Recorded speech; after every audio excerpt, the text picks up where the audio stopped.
welcome. Thanks for joining us this afternoon. My name is Tess. I'm a project manager at Libraries Connected, and one of the projects I manage is the libraries element of the Know Your Neighbourhood project. So that's a DCMS funded project, working with volunteers, increasing the number of volunteers and reaching people at risk of or experiencing chronic loneliness. So today we're showcasing some of the creative approaches to evaluation that are already happening in libraries and exploring opportunities to try out alternative evaluation methods. This webinar was inspired by the light touch evaluation requirements for the extension year of the Know Your Neighbourhood project. But judging by the great sign-ups and turnout today, it's clearly a topic that resonates across the wider sector.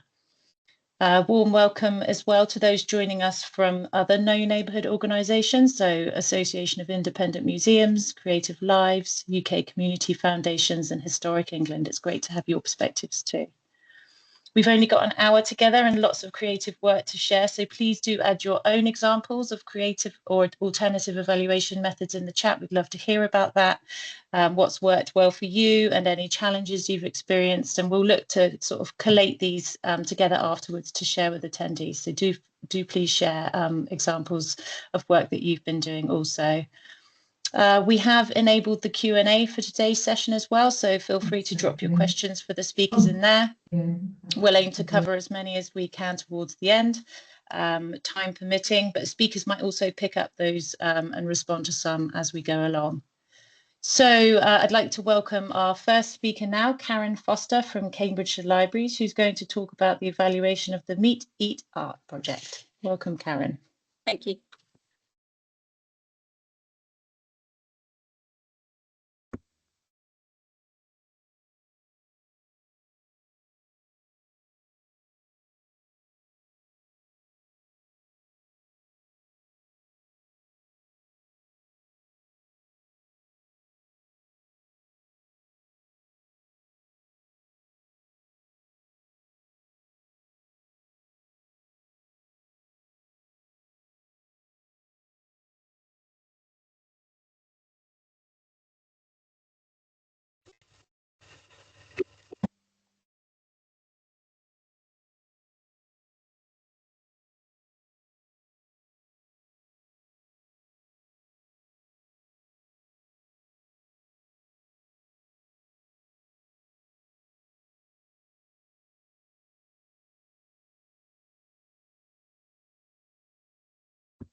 Sorry, apologies.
Wow, thank you so much, Karen. I love that, to surprise and delight the audience. I just think that's wonderful.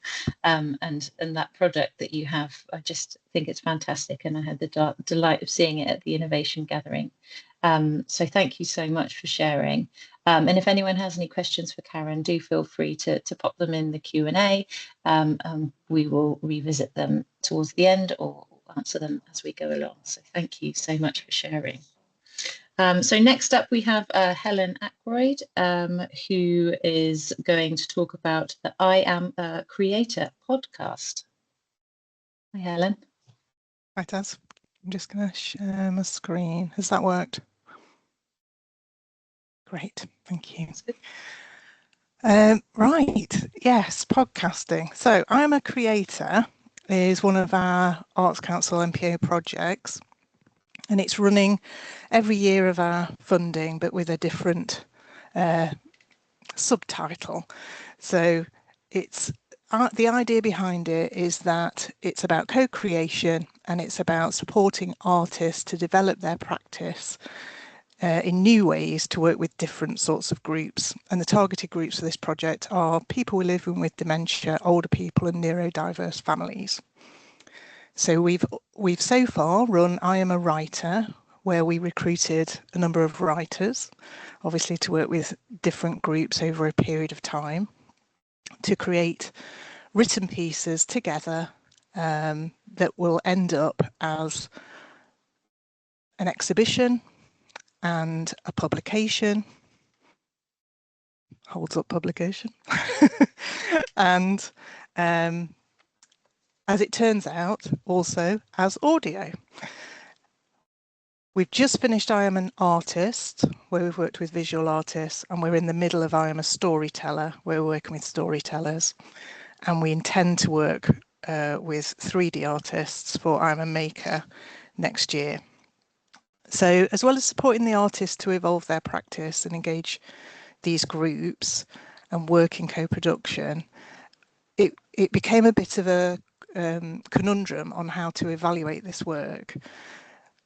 Lots of the Arts Council work, as a lot of you will know, the evaluation process is cumbersome, not appropriate for these sorts of people that we were working with, and really doesn't capture the impact of some of the work that was being done.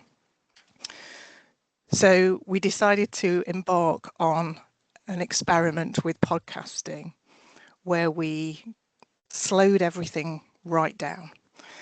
And we have created a series of podcasts for each strand of the project where the creatives involved and us as the commissioners have had longer form, maybe 20 to 30 minute conversations about different themes that we were pulling out in the learning. So that might be about how they felt about the training, how they've worked with co-production for the first time, particular experiences with the groups or the individuals that they've worked with, what would they change next time, and sharing that. And in a way, we've thought of this as sector facing. So it's a way of reporting back what we're doing to our funders in a more creative way. But because we've done them as podcasts, they are also publicly available. And what we're realizing as we sort of go through this process is they are also really, really useful for the next set of creatives that follow on. So the storytellers that we've been working with this year have been able to listen to the conversations that have been had between the previous I Am an Artist and I Am a Writer professionals and gone, aha, because lots of the groups that we're working with have been the same groups following on, having another year of experience. I've only got 2 slides and I've sent them Libraries Connected as PDF as well, so they can be shared, because everything about this project is available online. So you can read about the different strands and you can listen to the podcasts that are coming out monthly. So I think there's 5 for writer and 3 so far for artist out. What we also asked the artist to do was to write a piece of reflection that ends up in the publication version of the evaluation. And we also bought an audio frame, which is seen here with the gentleman in the stripy jumper with the listening device to his ear. They're freestanding lectern-sized devices that just plug in. They have an SD card reader in them. So this has helped us to make some of the audio available in the library building as well as only digitally streamable.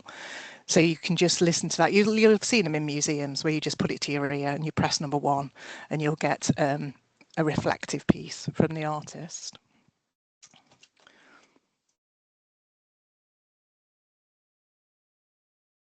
The equipment that we've used, we have bought professional microphones to do the recording, and we have done it in person and in conversation, and we ended up using one of the writers from round 1 who was particularly excellent with some background in radio to be the sort of chair that keeps it all moving along. We've shared loose questions on the themes ahead of the podcast record, and then we've just let it flow naturally and then we've done the edit afterwards. You could do this with a lot less equipment.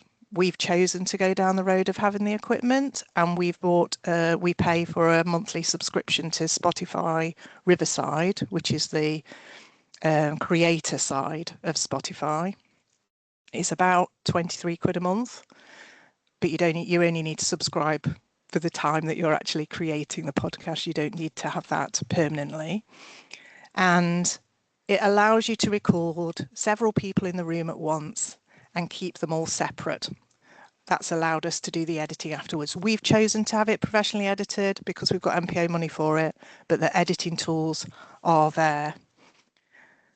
So I think I didn't want to say, look at this brilliant thing that we've had loads of money to do. I wanted to say that is how we've done it, but you can do it really cheaply. And I think what's been lovely is taking that slower pace has allowed the artist to really think about what's happened in those sessions. If you're very rarely asked as an artist to fill in an evaluation form. We knew we wouldn't get the forms filled in by the group, but by asking them questions ahead of the conversation and then listening to the things that happened in the sessions that often we didn't witness, the power of those stories is fantastic. And as a vehicle for shouting about the impact of what seemingly easy things or simple things can have on the communities that we've worked with, it's fantastic. Because of the type of group, because of the co-production nature, the exhibition can look really easy or maybe even quite basic. But when you listen to the podcast alongside it and you realise that there was one particular story actually that Dan told, who's on this slide at the bottom there, he does abstract painting, where he wasn't sure if he'd got engagement from the people in the room. He had quite a lot of non-verbal older people with advanced dementia, and he did a shared painting, and the canvas got painted round, passed round, and one lady was so engaged with it. She didn't have any, she didn't speak at all. She was quite hard to engage, in the situation that she had, but she understood everything that Dan had said, and she painted a beautiful abstract work that is in that exhibition. And hearing Dan talk about the moment that happened next to the painting that person has done is a fantastic tool for evaluation. We are so inspired by what's happened with this project. We are looking at some of our other work and thinking about how we can use audio in different ways. Our comms team have started asking the photographer to take audio recorders round to events where they're capturing the visuals to get those snippets of audio from customers about how they're feeling about events that they're attending, and that's already a beautiful thing. And we are also thinking about how we can use the skills that we've learned from the podcasting evaluation stuff to think about public facing podcasts on a more, not to do with evaluation, but to do with how we can use audio to talk about books and reading for our Love Reading mail shot. So we're at the beginning. It's definitely been a steep learning curve, but I think it's been such a brilliant tool for evaluation. Thanks, Tess. Thanks, Helen. Yeah, it's definitely really interesting to hear that dual kind of benefit as well of like having the evaluation, but also the impact on the next round of delivery, that really kind of digestible demonstration of what you've learned along the way. So thanks so much for sharing. Next up, we have Marion Tessier from Sutton to talk about the Resilient Futures project, where they've designed the programme to sort of provide KPIs and evaluation that links in with public health data monitoring. Hi, Marion. Hi, thank you so much. So yes, I'm Marianne from Sutton Libraries. And so the project I want to talk to you about today is called Resilient Future, Empowering Children Through Creative Health. And it's a project that has been funded by Art Council England and My Neighborhood Fund, which is a local funding opportunity we have in Sutton. And the whole idea behind it was to really strengthen partnerships with across the council, so with public health, family hubs, the leisure centre, the NHS, Art Network Sutton Extra, and also to expand or offer beyond our buildings. So we work with parks, leisure centre, or local ecology centre Extra. It was also all about promoting access. We looked at areas of deprivations in Sutton to kind of target some offer locally that could be beneficial for the resident. And it's a whole project that is for primary school age. And for that, we worked with local artists and creative health practitioners. So the reason we created this program is because talking with different schools and health partners, we realized there was a lot of concerns around well-being and emotional resilience.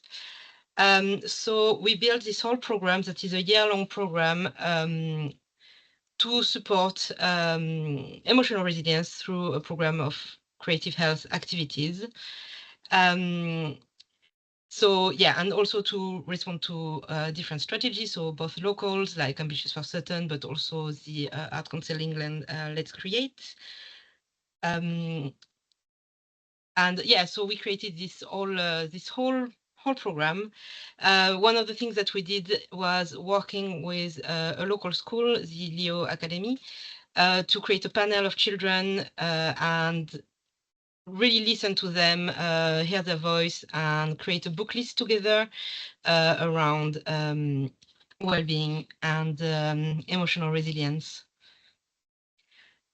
And part of that we also included in our version of the summer reading challenge, which was kind of the biggest part of the whole project.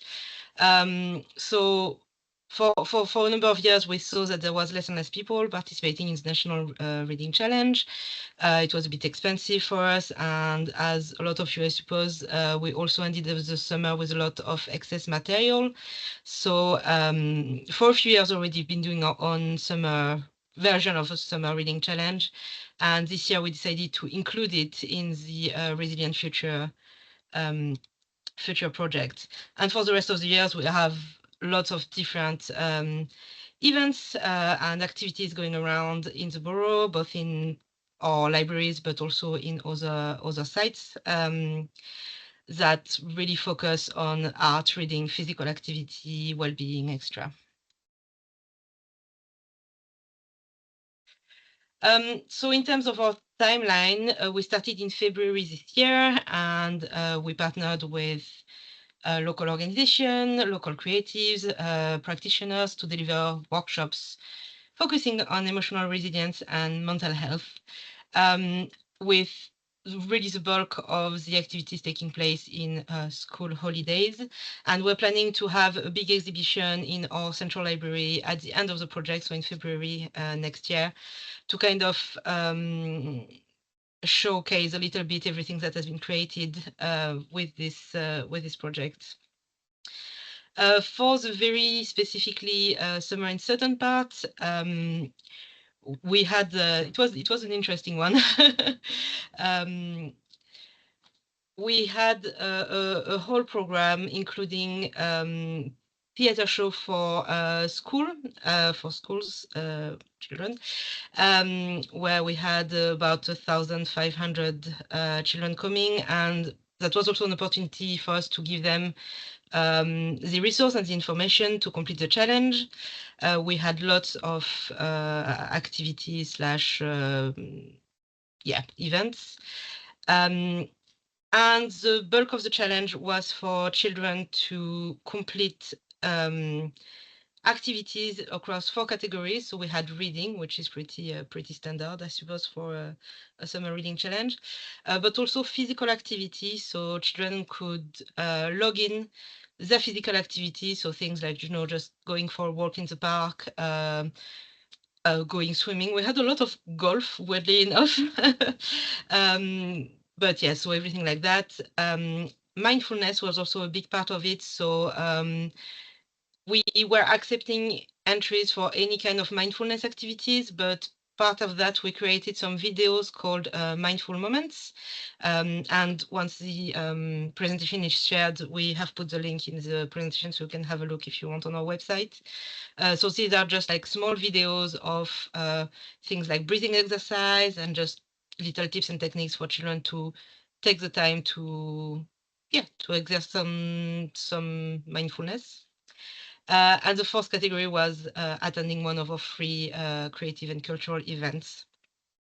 At the end of the challenge, if they had completed it, which was reading at least 4 books and doing at least 2 other activities, they got entered in a draw to win prizes.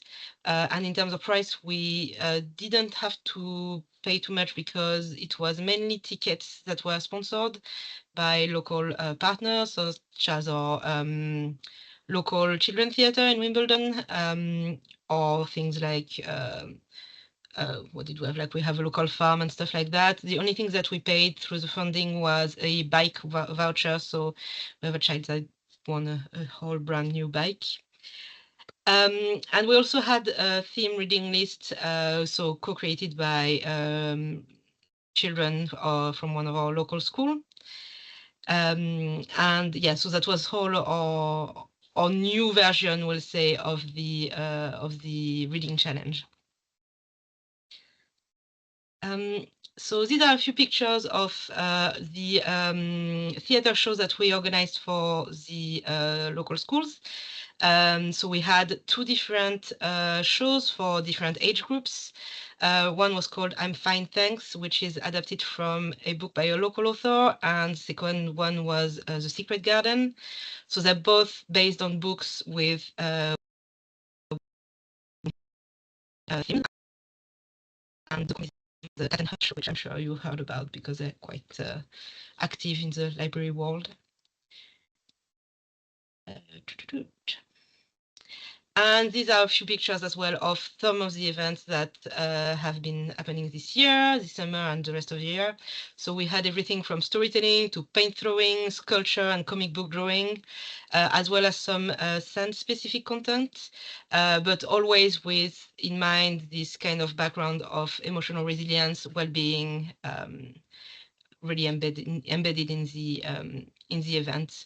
And all the people who delivered the event were local creative and local practitioners. So we did a big call out at the beginning of the project to ask for people to apply, and we selected about 20 to 25 different local artists to work with us on this project.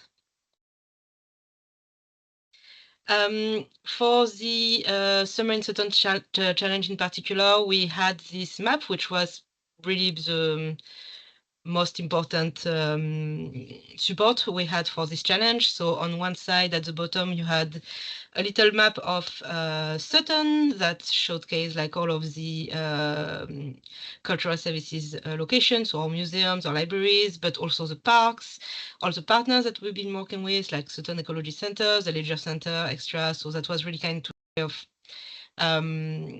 get people to know everything that was going on and where they could access points to participate in the Summer in Sutton challenge. And on the other side of the map that you can see on the top, we had basically all of the information that people needed to know, things like the recommended read, how to participate, how to enter their activities, access to the mindful moments, how to book an activity extra. So we had everything at the same place. And finally, in terms of the feedback and evaluation, so we had a bit of things that we tried and tested before and things that were a little bit new. So we worked with teachers to get some surveys about the programs that we did together, the theatre show extra. But also at our events and activities, we always have a survey both for parents and carers and also for children. So usually we do ask or try to get people to fill both of them, either physically or digitally with a QR code. But this year we had a few new things. So we had the same survey that was built in the Summer in Sutton challenge form. So people were really able to evaluate the program as it went, which was really useful to kind of adapt and kind of understand how it was received and how it was going. During the workshops, we had the individual practitioners also do some different evaluations, such as asking the children to choose an emoji at the beginning and at the end of the session to see if there was an evolution, feelings check-in, like post-it notes, things like that. And we also worked with specific schools and the Child and Adolescent Mental Health Service to have a bit of qualitative evaluation on specific individuals. So yeah, so the fact that we integrated the survey in the login form for the challenge was a way to have everything in one place that gave us better data and insight as to who was taking part. And that also helped us to create, so this thing on the right, this little infographic was something that we were doing every week. So we were doing weekly data updates and infographics for the staff. So that was really useful to help inform marketing and support development of future offers. But even things like, just as seeing week by week what were the schools that were participating, or the age groups, was really useful for us to adapt the challenge as we went, especially in terms of marketing and targeting impact. So yeah, that is all for me. Thank you very much. Thank you, Marion. Yeah, I think that's wonderful, sort of having that ongoing evaluation and being able to adapt your approach as you go to kind of reach that audience, and also having that infographic up to date is brilliant. So thanks for sharing. Next up, we have Jenny Shrewsbury from the Good Practice Mentors, who's going to give us, we haven't been able to give her as much time as we would like to, so a little kind of insight and then signposting to the full session on ripple effect mapping. Thanks, Tess. And yeah, it will be a bit of a whistle-stop tour. Apologies if I'm zooming through things. So we just want to give you an overview today of ripple effect mapping, what it is and how you do it. But we will signpost you to future sessions where you can find out a little bit more. Hopefully everyone can see those slides okay. So I think the first thing to say is that for us, ripple effect mapping is really heavily influenced by co-production, involvement and working with. And our aims are really focused on changing the way that organisations work with their communities in all elements of their work, but particularly in evaluation in this instance. So it's about really involving community voice in every element of your work. And for ripple effect mapping, or REM, as I might say today, to be done successfully, it should be done with the principles that guide any co-production or co-evaluation journey. So we talk a lot about these principles in many of our other sessions, but I won't have time to go into them today. But thinking about diversity, equality, reciprocity, and accessibility. So the way that you set your scene from ripple effect mapping and create space for collaboration will really impact how successful your mapping is, because it's a participatory approach. So I'll tell you more about REM in a minute. I just wanted to lead with that. So here's an example of our kind of traditional evaluation model, where we have an intervention and then perhaps 12 weeks later we follow up with that intervention and we see what's happened. So we have our intended outcomes, or we think about why it wasn't achieved. Just to say, this is a real life example that was taken from a ripple effect map piece of evidence, which I will again send as follow-up. So we can see that 6 people were classified as inactive at the start of this, and then 2 were classified as inactive at the end, but we only followed up with 6 people, so we don't know what happened to the other ones. My question to people is just thinking about what the possible limitations of this approach are. This is our standard form of evaluation. This is often how we sort of capture the impacts of programs. But what might we, sorry, tongue twister, what might we miss if we use just this way of kind of capturing data? What else might we find out if we think about using a different kind of approach? And that's where ripple effect mapping might come in and might be useful. So what is it, and how can you use it? So it's a qualitative approach. It's really about telling us the stories behind the numbers, and it's about using those things together. So yes, we still need our numbers, we've still got our KPIs and the data that we need to capture, but it's really going beyond that and looking at those stories and those small changes that happened. And it's contribution rather than attribution based. So looking at all the different elements that tie into an impact or an outcome. It's a participatory approach and it runs alongside a project. So this is about doing evaluation with other people rather than just handing our evaluation to perhaps one person or an external organisation and kind of taking that information or extracting that information out of a project. Instead, we're doing this together. And we're starting this at the beginning of a program and we're running alongside a program. This means that it's feeding learning in. So rather than kind of getting to the end and seeing what's worked and what hasn't, it feeds into that sort of test and learn approach. Which bits are working, which bits aren't working, which bits should we do more of? So it's going to give you that positive contribution to your end outcome, your end impact. The key thing about ripple effect mapping is that it shows you your unintended consequences. That's the phrase that's kind of lifted from the approach. The unintended things that happened as a result of your intervention, your project, your program. What are the things that happened that we weren't planning for or we weren't expecting, as well as the things that we were looking for and we were expecting. And then if you want to go and look into the roots of it and where it's come from, there's loads of information out there. But it essentially has roots in something called community capital. So exploring how assets in one community or one area of a community might spread and impact another. So what's that knock-on effect of assets in one area? It's a very flexible tool and it's still developing. It's only been around for perhaps 30, 40 years. Its use in the UK is still quite fresh. A lot of the evidence and literature is done in kind of physical health at the moment in the UK, but it's really growing and changing.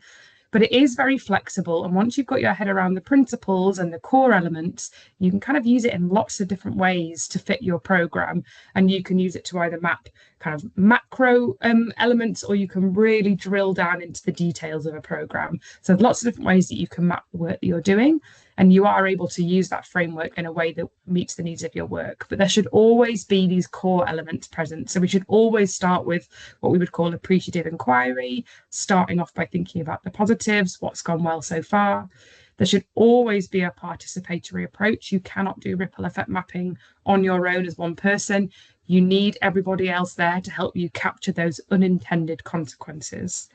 There's always an element interactive group interviewing and reflection. So again, this is about bringing multiple voices together, depending on who you need to be in the room. And there should always be an element of what is known as radiant thinking or mind mapping. And that is literally just capturing things in this kind of visual map. And I'm going to show you some examples of what ripple effect mapping looks like, because it is a very visual approach.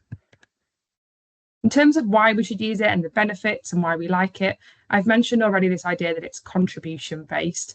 So where you've got programs where there might be perhaps multiple factors having an impact on an outcome, and you can't attribute that outcome to one thing, it can show you the part that all those different factors have played and the part that all the different projects have played. I use the good practice mentors as an example here. So we might work with an organisation for 6 months and they might make a change at the end of that 6 months. But of course, within those 6 months, there's been lots of other factors that are impacting that programme. I can't just say it's down to the good practice mentors, even though I would love to say that. So we can look at all the different things that have contributed to that outcome. It's also a much truer representation of impact because it includes the voices of either everyone who's been involved or just some people.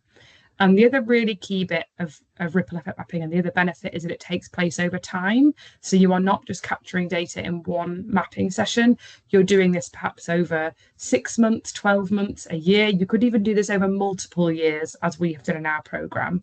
So you've got many opportunities to capture your impacts and to look at how things evolve over time. So if 2 people meet in a session, actually, do those people continue to talk, continue to interact? Do they start up a new group or a new outcome in the community? So it allows that kind of impact over time to take place. And it explores those links between the impacts to really tell your story. What was the cause? What was the effect? What did you then go on to do?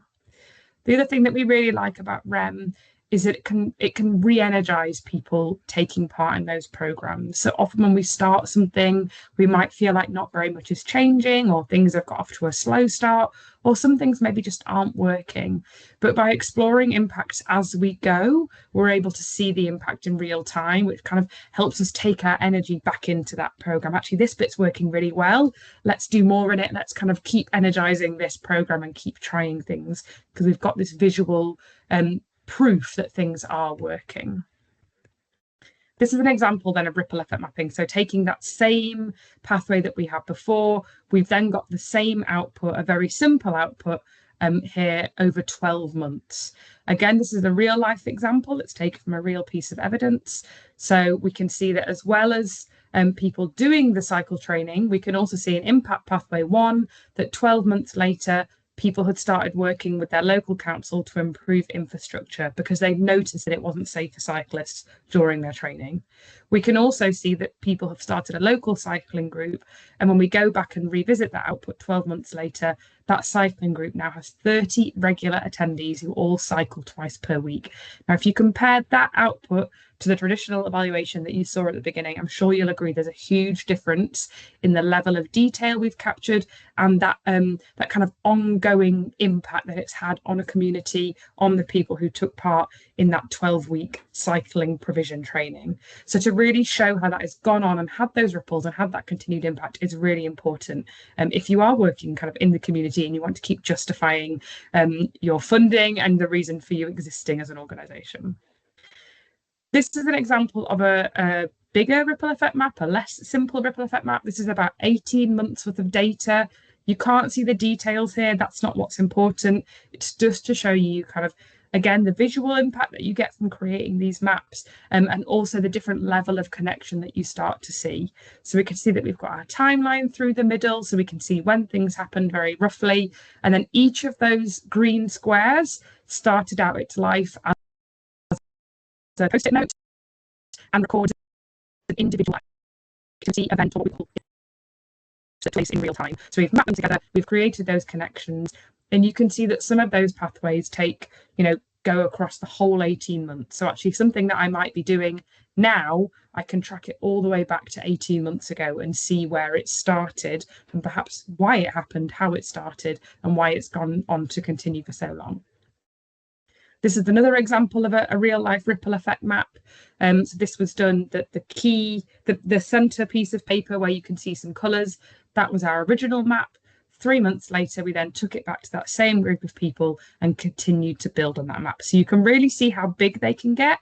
And it is, finding a way of kind of making that information make sense for you. So this map that you can see here was taken to a Miro board online and kind of mapped out on there. Again, there are free options for that and paid options for that. There's lots of different ways that you can map, and there's a few different pieces of software that you can use that we talk about in our in-depth training. Just to give you a really brief overview of the ripple effect process, it is quite simple. We do something called pre-mapping. So actually, before we even get in the room to map, we decide what it is we want to know, what we think is working or not working, and we draw the boundaries. In that mapping session, how will we know if we've gone off topic? Then when we're in the room, I talked about appreciative inquiry. We always start our day by looking at what's working well, what's changed so far, what's been a highlight for you, and everybody in the room gets a chance here to do some reflection and some discussion. It just sets the scene for everyone to reflect and get in the right headspace for mapping. Then we create our map, so we focus on the what rather than the how. We put a time frame on our work, and we start to build connections between the impacts. And each impact has its own post-it note or its own square. You don't need loads of detail. You don't need all the specifics. You just need enough to tell the story and enough to know that when I look back at it and I'm trying to put it onto Miro, that it'll make sense to me. Then we identify our significant or not so significant pathways. Again, you can't see the details necessarily here, but you can see that some of those pathways go all the way through. Some of them kind of stop dead, and they might be the pathways that I want to explore and think, why didn't that continue? What can I do to help boost that pathway? Particularly if it's one that was perhaps linked to one of my KPIs or my key deliverables that I should have done. How do I help change that and take it forwards? For those pathways that have gone all the way through, what is it about them that made them so successful, and how can I continue to replicate that success? We also have an element of looking to the future with ripple effect mapping, not as a planning exercise, but just things that we perhaps expect to happen, or things that are due to happen, that we can then come back and check against our next mapping session. Did it happen? If not, why not? If it has happened, has it continued any further? So we're always looking to the future as well. In terms of practical tips, and this is a real kind of in a nutshell overview, this does work best to start off in person, but as a team, we do our mapping in person and we do it online. So once you've created your map, you can kind of take it online and then you can all add to it at different times. The tools and the resources needed are really simple. You only need paper, pens, post-it notes. So it doesn't need a huge amount of resource in terms of things like tangible things. Yes, it needs a little bit more time, but actually it's quite kind of low in resources. Once you've mapped, there's a couple of options for transferring your data. Miro is the one that we kind of recommend to people, and then that should actually say Kumu, I believe, not Kumo. Apologies, that's a typo. Very particular piece of software that is used for mapping. Our preference is Miro, just because we find you can do a little bit more with it. And like I've just said, your future sessions are more easily held online once your initial map is created. You have a few different options for analysis, which I'm not going to go into today, but I suppose the key thing to say is once you've got your map, you can then analyze your data, and all of these options give you they give you an opportunity to take that quite visual, quite sprawling thing and turn it into like a written report, which if you're thinking about kind of presenting to funders or applying for funding, that kind of takes it and boxes it off, and it makes it a little bit more easy to demonstrate to people kind of what your impact is. So you've got a few different options for how you analyze. Theming is really simple.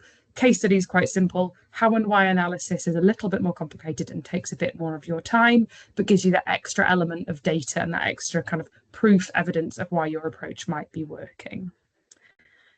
Two things to say around how we can support you. We run a free online webinar that is 90 minutes. Anyone can sign up to that. We've got one coming up in December that's not live on our Eventbrite page, but it will be soon. But we can also come and give you a more detailed exploration of REM. That's a paid option. We do charge for that support as opposed to the free online session, but we come along and we help you do mapping in person, including kind of transfer of data onto a Miro board and thinking about how you kind of take that forwards. The key thing is if anything you've heard today kind of interests you, do get in touch with us. That free session that I mentioned, we're very happy to run that for smaller groups and smaller networks. So you would just get the off-the-shelf 90 minutes, but we're very happy to do that for free. But if you just want to kind of book in some time to talk with us about ripple effect mapping and what it is, please do reach out for more support or have a look at our Eventbrite page, where the December session will be going up fairly soon. And that's me. And I think I might have even given myself a few extra minutes of time. Oh, thanks, Jenny. You've got perfectly scratched at the surface and piqued everyone's interest, I think. So yeah, I love that kind of idea of like exploring all the avenues and then kind of like narrowing it down and understanding those pathways. It's really, really interesting. So we do have a few minutes for questions. I think all the questions in the Q&A have actually been answered, but there's a new one.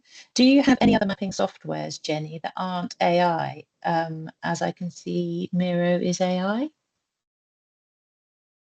So Miro has an AI function, but it's not fully AI in itself. It's just an online whiteboard, but it does have some AI functions that you can or don't have to use. Thank you. Are there any, would anyone like to raise their hand and ask a question? Be brave and put their voice to a question. in the meantime, I might just, oh, here we go. Ali Miller. Welcome. Sorry, you might have done this. I just wanted to check if I could get those contact details that you just put up because I was too slow, but I'd be really interested. Yeah, I will drop my email in the chat, Ali. Thank you. That was great. So I did think I would just just read out in case anyone's not using the Q&A function. The question that went to Helen about photos obviously requiring permission to use and what the situation is with podcasts and how you deal with that. Do you want me to answer that? Yeah, it's all right. Yes, that's fine. We have digital media consent form. So rather than just photo consent, it's all, it covers everything, including audio. So everyone involved was obviously given us consent. And then we did do IP agreements because it was co-produced and ending up in a publication and broadcast. So we had non-exclusive intellectual property agreements with everyone involved. Thank you. Any further questions? Raise your hand. It looks like we're all good. So thank you so much to Marion, Karen, Helen and Jenny for sharing everything today. It's really inspirational and I hope this was useful for everyone and especially those no neighbourhood libraries for this extension year of funding.